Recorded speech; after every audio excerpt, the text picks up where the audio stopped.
తెప్పిస్తే మరణ మృదంగం మోగిస్తున్న పాలకూట విషం. రాజమహేంద్రవరంలో కొనసాగుతున్న కల్తీఫాల కలకలం. 5కు చేరిన మృతుల సంఖ్య, బాధితుల్లో 2 చిన్నారులు సహా 8 మంది పరిస్థితి విషమం. మరణాలు మరింత పెరిగే ప్రమాదం. 73 కుటుంబాల నుంచి రక్త నమూనాల సేకరణ.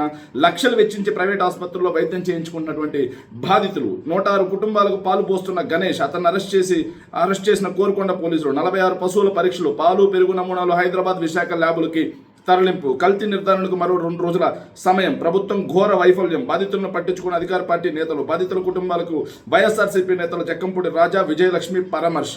రసాయనాలే శాపాలు. ప్రమాదకర స్థాయిలో ఇథిలిన్ గ్లైకాల్, యూరియా కూడా మోతాదుకు మించి. ఉత్తానం కిడ్నీ వ్యాధుల పరిశోధనలో ఐసీఎంఆర్ బృందం సభ్యుడి ప్రాథమిక నిర్ధారణ.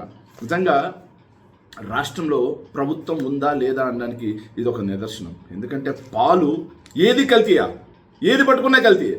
మద్యం కల్తీ, చిన్నపిల్లలు తాగే పాలు కూడా కల్తీ చేస్తూ కల్తీ అసురులు తిరుగుతూ ఉంటే ఈ ప్రభుత్వం ఏ గుడ్డిగాడిద పళ్ళు తోముతా ఉంది?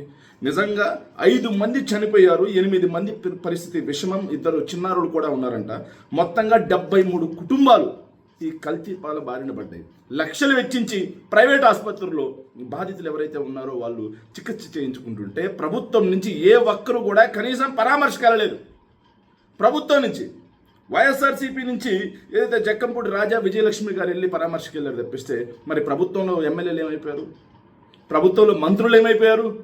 వీళ్ళంతా జగన్మోహన్ రెడ్డి గారిని తిట్టడానికి, వైఎస్ఆర్సీపీ మీద బురద జల్లడానికి, తిరుమల వెంకటేశ్వర స్వామి యొక్క ప్రతిష్టని దిగదార్చడానికి తప్పిస్తే రాష్ట్ర ప్రభుత్వ ప్రజలు ఈరోజు ఎంత ఇబ్బందుల్లో ఉంటే వాళ్ళని వెళ్ళి పరామర్శించడానికి, దాని మీద ఏదైతే కల్తీపాల ఘటన మీద మరింత స్థాయిలో, విస్తృత స్థాయిలో ఉక్కుపాదం మోపడానికి మాత్రం వీళ్ళకి చేతులు రావట్లేదు. కానీ వైఎస్ జగన్మోహన్ రెడ్డి గారి మీద, తిరుమల వెంకటేశ్వర స్వామి మీద బురద జల్లడానికి మాత్రం వీళ్ళకి మనసు వస్తూ ఉంది. ప్రజలారా గమనించండి.